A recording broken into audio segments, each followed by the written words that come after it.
Hey, hello everyone. Thank you so much for joining. Sorry for that delayed start for our delayed DL4 Mark II pedal here, but had a couple issues with my StreamYard, but we're all good today. So let's get on into it. Don't want to waste any more of your time. Thank you so much for joining. So today, guys, very happy and honored to be talking about the new DL4 Mark II Delay Stomp Box. And so, yeah, pretty much what we're going to do today is just kind of walk through, take a look at what's new, what we get with DL4 Mark II. This may be, many of us, maybe our first time seeing DL4 and probably your first time having the opportunity to, ask what it can do, this and that. And so let's just dive on into what we have here, and I'll take a constantly take a look at our questions here, see what we got going on. Let's see here, we got Doc Brown in the house, so another Line 6 product specialist. So any questions you may have, myself or either Doc or Tony or Ross, whoever else is in the stream, will be able to answer those questions for you. So starting off, just kind of get the lay of the land here. Taking a look at DL4 Mark II, obviously, we have a much smaller footprint than the original DL4 modeler. Now, one thing that is also new with DL4 would be the back panel. So, taking a look, at the back panel here, and let's just zoom out a little bit. We're going to see a couple new additions. Now, taking a look here, I already have something plugged into this expression pedal now. The original DL4 had an expression pedal input, but it was really, just the ability to go from heel to toe and make whatever parameters you wanted to be either at minimum or maximum with heel to toe. But with the new expression pedal input, you could have an expression pedal or two foot switches, or an expression pedal and a foot switch. And you can go through your global settings within DL4 Mark II, and you can tell DL4 exactly what you're using. Today I have connected this Mission TT2 here, and so essentially what we have here is we have foot switches 5 and foot switch 6, and so foot switch 5 can act like a heel and toe position for an expression pedal, whereas foot switch 6 engages that notorious squeal effect that we can get with DL4. And for those of us who are unfamiliar with that squeal effect, it's essentially, just like turning the repeats up to maximum, and you can get that infinite repeat and get some really cool ambiance and delays and such. Now, so that's what we have with the expression pedal input. Moving on from there, we have the addition of the microphone input. Now, this is a really, great addition because we've seen so many users of DL4 that weren't even guitar players. I've seen cello players, I've seen violinists. There's a couple famous people out there who use DL4 to beatbox and kind of, use DL4 as their nucleus of their, overall performance. And so, many users had to get an adapter from a 1/4 inch to an XLR adapter just so they could use their microphone. And so now we have that addition. There's also the mic level trim knob for you to adjust your trim. And what's really cool is the Alt Legacy button will light up red if your signal is too hot. So that's pretty cool as well. Of course, our stereo ins and stereo outputs. Now we have the addition of MIDI in, out, and through. So if you have MIDI clock on your pedal board, this will sync with your MIDI clock, or really anything else that will send program changes, continuous controllers, of course MIDI clock, and and more. Whatever you've been familiar with your HX effects, let's say, that's what we can do with DL4 Mark II. Now, a couple other additions here is the micro SD card. So you can enter a 4 gig or larger micro SD card, and you'll get yourself up to hours long of loops. And so, as you'll know, when you power off DL4, whatever loop you had stored will be erased. Now, if you use a micro SD card, whatever loops you have recorded obviously will be retained in that memory card. And so, if you have a loop that you need to use from gig to gig, just get yourself a micro SD card and you're good to go. Now, we also have the addition of a USB-C port for any future updates that may come out, as well as controlling any MIDI commands through USB. So we do have MIDI over USB. And then finally our DC in. DL4 ships with a Line 6 DC 1G power supply. So, and what's great is DL4 Mark II will work with most center negative 9-volt power supplies, and so no more of that big bulky PX2 kind of a thing, right? So that's the back panel, just giving us the lay of the land here. Let's take a quick look at the chat, see what we have going on here since we just started. Will there be an FM4 Mark II? Now, I've seen, that's probably the other four, the other four banger I've seen come up the most would be the FM4. Who knows? The more chatter there is about it, possibly. But if anything, filters are probably the one thing we have the least amount of, to do a Mark II version. But you never know. So, we'll just have to, make some more filters, right? But great question, Brett. Thank you so much for joining us today. 2 questions. Can I store different reverbs for each preset I make? Is there a spillover function? Thanks. So this is a great question here. So yes, you can save a discrete reverb per each preset you have. Now, in regards to spillover for each preset, if you're talking about trails, I believe if you turn the trails on through global settings, if you turn the trails on when you go from preset to preset, that they will trail over. So that's definitely when you turn a preset off. But spilling over from preset to preset, I'm not too sure. But let's figure that out together. But great question. Is it possible to use Looper with all functionality while combining all other delays and verbs like a timeline or M9? So with DL4, whenever you're recording a loop, whatever delays you have on the selector knob will not be imprinted on your loop, like what you could do with an M9. And so, however, there is a cool, just like with the standard DL4, there is a delay that is tied into to the looper that you can use, using the repeats, tweak, and tweeze knob. But no, you can't do that. So let's see, whether is there an EQ or compression option for the mic. So let's see here. Hi, Dale from Canada. Hi, Dale. My question is whether there is any EQ or compression options for the mic preamp. Maybe that's coming in a future firmware update, possibly. But to answer your question right now, no, there's no EQ, there's no compression for the mic pre. It's just your straight up mic pre, like what we would have, on a Helix floor, right? But there's no built-in EQ or compression, but definitely, something to think about. That's really cool. Really basic. So taking a look here, really basic question, but could you go over the basic Footswitch operation on the Mark I and Mark II, and what is the difference between the two, if any? Well, really, it's, somewhat of the same idea, right? You have, 3 different presets to choose from. Now, you have a preset on, you have a preset turned off. Now, is there much difference compared to the Mark I version? In that regard, no.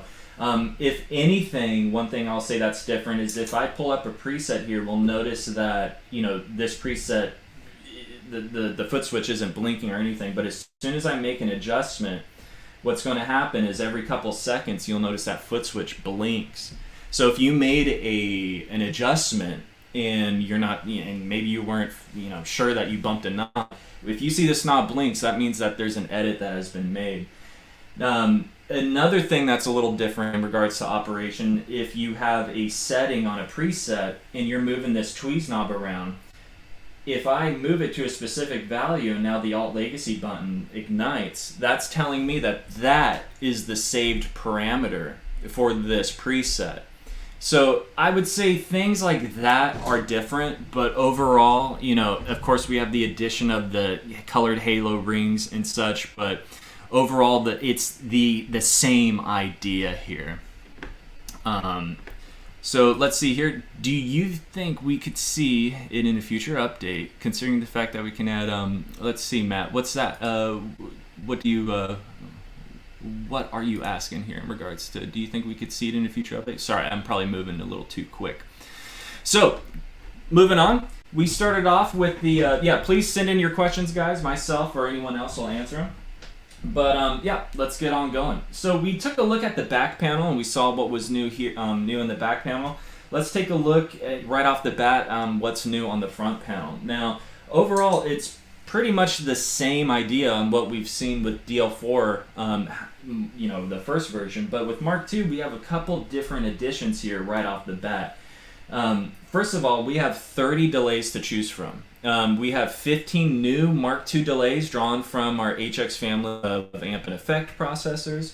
But then we have these green classic DL4 delays. So with the hit of a button, I could press the Alt Legacy button, and when that light's green, I'm now using classic DL4 delays. Now we have 14 delays drawn from the DL4 modeler, and then we have the Echo platter, which was taken from the Echo Pro rack mount.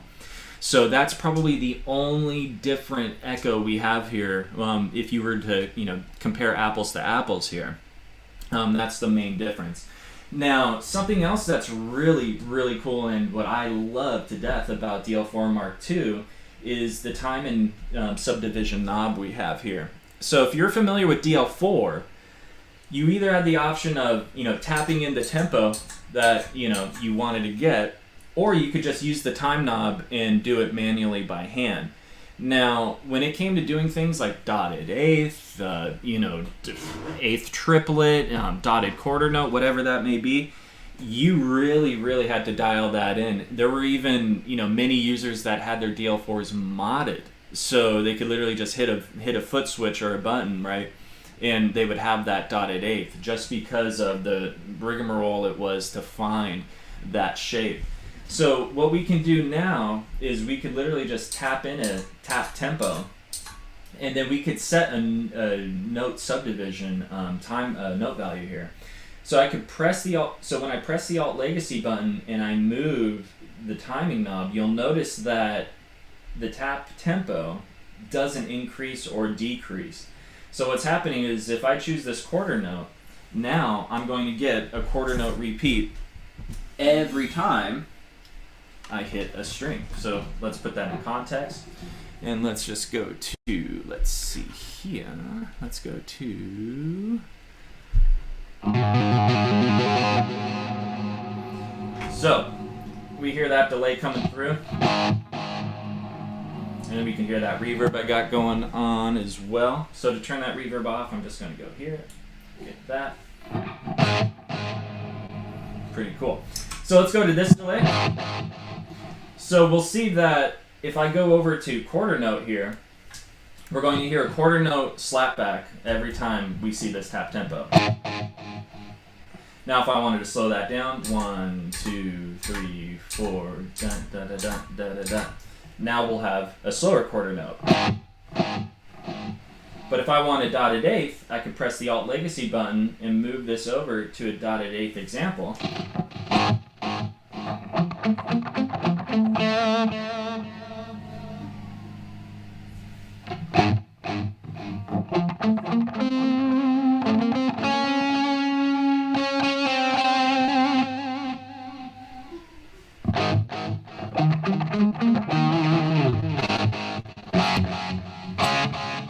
And you can move that stuff around. So taking a quick look here, just moving left and right. Doc Brown, yes. Taking a quick look at the sections here. I was referring to the looper thing. Sorry, I would like to choose between the looper and effects. So what we can do here is, if you're trying to get delays printed onto the looper, that's something that we wouldn't be doing with DL4. However, you can turn the tap tempo foot switch into the one switch looper. And so what that essentially means is I could be in any delay and then start the loop, or start in the looper and then go into a delay and then be able to start an overdub from one foot switch. So essentially you can go between the looper and the delays without having to go down and switch a knob and stuff like that. But if you want like this pitch echo to be imprinted on to your loop, that's something that DL4 doesn't do currently. Great question. Let's hide that. Perfect. All right. So just taking a quick look at the questions here to dial in sounds with Helix in a power cab using the speaker mode. Amir, that's a great question. Thank you very much. And we got Ross Bailey in the house. How you doing, Ross? So what I'm going to do is I'm just going to switch over this preset I'm using, because the setup I'm using today, guys, is I just have DL4 MkII going through the effects loop of my Helix. You know, the reason why I'm doing that, and you know, I'm not doing a going through my Catalyst or anything like that, is just really for, you know, the ease of use for our stream today. And so we can have all sorts of fun here. You know, one thing I really like is this Euclidean delay. So this guy right here, the Euclidean delay gives a really cool pattern to every repeat you give.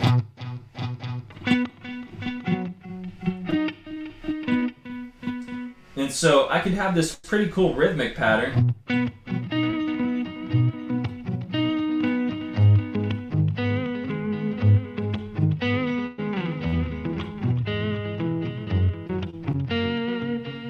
You know, and I could crank up the mix a little more. Pretty wacky delay. Now, earlier I was talking about adding 2 extra foot switches, and so if you'll notice, granted I'm not using my feet, so it'll be a little weird right now, but just to give a quick example, this is the delay we have, but if I press foot switch 6,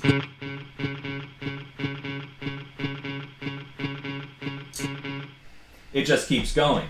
So if I wanted to have this pretty cool ambient sound and just kind of create a big, just, you know, wall of noise, I could have this additional foot switch connected, and I'll get that nice squeal, which is like, you know, bringing the repeats up all the way. So I'm just hitting single notes here, and it'll give me something kind of like this.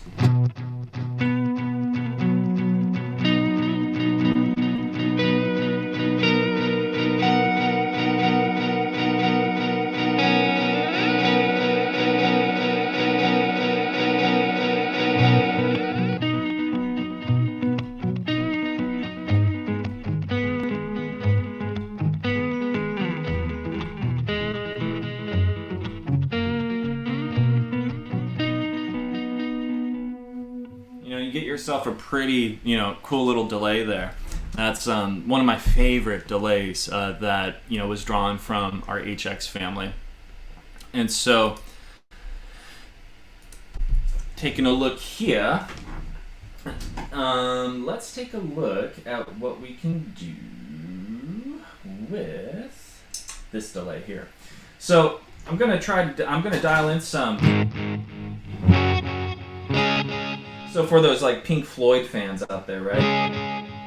If we wanted to dial in a dotted 8.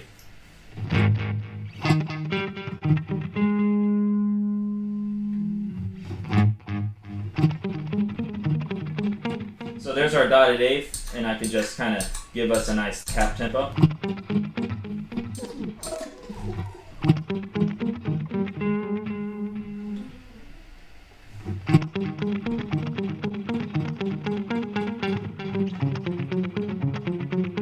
So I could turn up the repeats some more. I could even crank up the mix a bit. Now I love a lot of repeats. And so one pedal gives us a little something like this.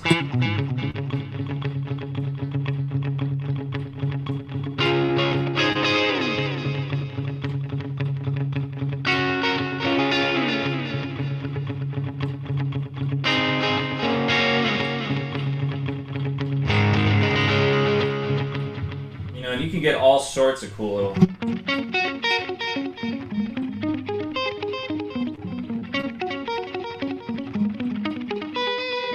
all sorts of crazy stuff. I think dotted 8th is probably one of the most used delays. And so...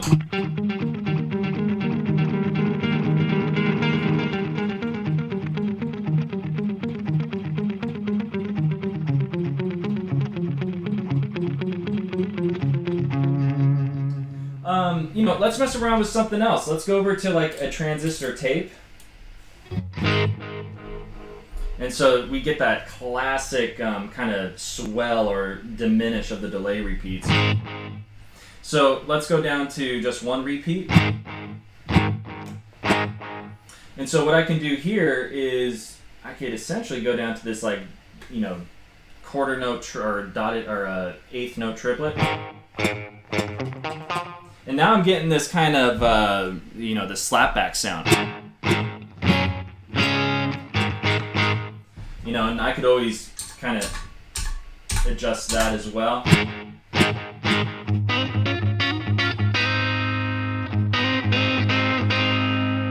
And we have a pretty cool slapback sound.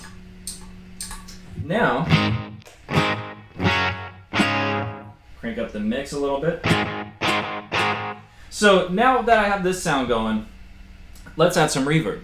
So what I like to do is add a kind of a spring reverb, and I could kind of make this sound, you know, more like a surfer rock sound. Now, to add in reverb, all we do is press the Alt Legacy button and turn the selector knob. So let's choose Adriatic. That'll give us spring reverb. And now we can hear that reverb. Now, what's really cool, what's great with the Legacy button is, you know, it also being the Alt button, when I press the Alt Legacy button, I can move any of the knobs we see, and that will essentially change, you know, adjust parameters of the reverb, such as mix. I can move the mix around and now have that about at half. Maybe that's a little too high. I could hit the Alt Legacy button and go down a bit, and there we are. Now, tweeze, what's really cool, if we were to do the same thing with tweeze, tweeze is actually the placement of the reverb. So if I hit the Alt Legacy button and I put tweeze at minimum, the reverb is now being processed before the delay, giving us this kind of a sound. If we do that and move the tweeze to 50%, what's now happening is the delay and the reverb have been put on a parallel split, on parallel paths, giving us this kind of a sound. So it's a little more evened out.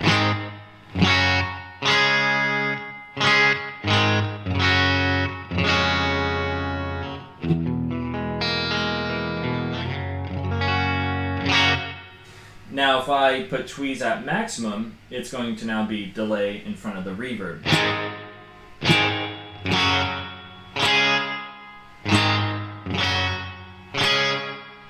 So default, whenever you bring up a reverb model, default is the reverb in front of the delay. And you know, and you can get that cool kind of surfer rock sound.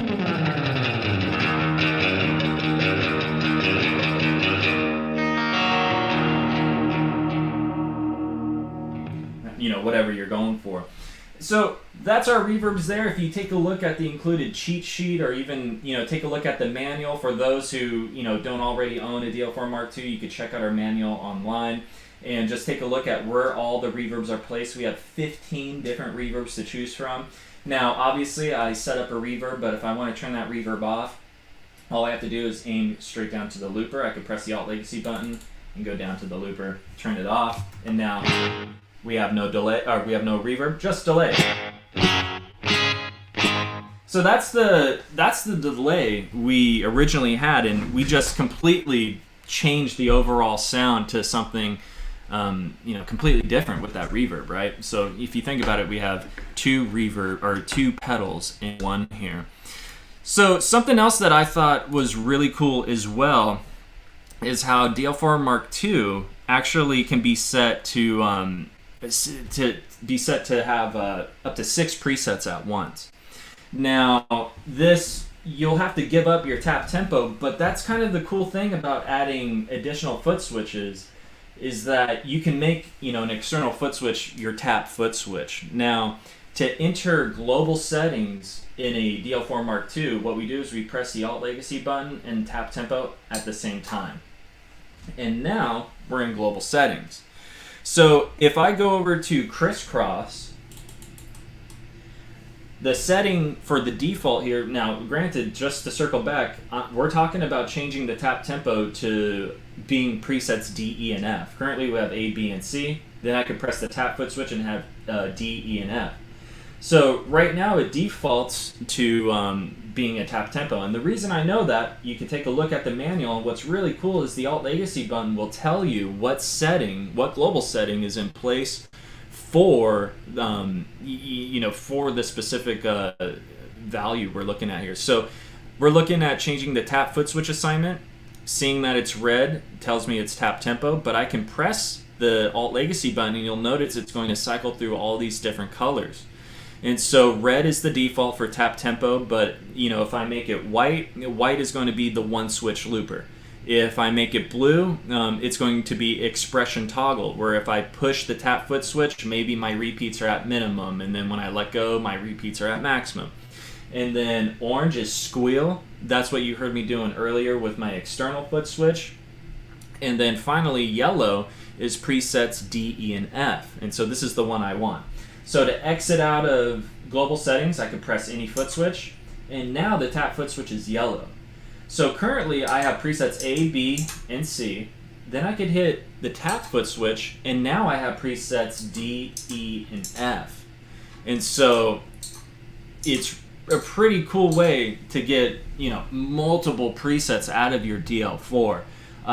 Now, like I said, losing the tap tempo may be pretty crucial for many of us out there, but hey, get yourself an external foot switch, and you can specifically tell foot switch 5 and foot switch 6 to be what you want them to be, such as tap tempo. But if you need that colored ring constantly blinking to let you know what's up, then maybe you want to go back into global settings, turn this to red, and there you are. So how it works, if you haven't taken a look at the owner's manual, I definitely recommend to take a peep at it, because every single selection here, all 15 selections other than the looper, all 15 selections here is its own discrete setting for global settings. For example, vintage digital, is the tempo. Pretty much, do you want that to be per preset or global? The Euclidean delay would be the foot switch 5 assignment, dual delay foot switch 6 assignment, and so on and so forth. If you take a look at the manual, there's a pretty cool little table in there. The DL4 Mark II has so much power and capability compared to its predecessor. And so, taking a look here, guys, just at the questions, looks like we have our guys handling them. Do you mind demoing the biggest reverb in there? Paul just saw that. All right. So that's pretty much our DL4. I'm taking a look at time here simultaneously, seeing we're kind of running out of time. But what I wanted to do is just show you what's new with DL4 Mark II, and show how much power it has compared to its predecessor. And that's really it, guys. That's what I had for you. If you have any more questions, feel free to type them into the chat. Hit us up on our Facebook, and we will get back to you. But regardless, guys, if you want to have a deeper conversation on DL4 Mark II, Catalyst, Metallurgy, whatever it may be, hit us up for Helix Skype lessons at line6.com/events. And we will make sure to get in contact with you and answer any questions you may have. Other than that, guys, stay safe, be healthy, and thank you so much for tuning in to another Learning with Line 6. I hope it was fun. Thanks again, and we'll see you guys at the next stream. Bye-bye.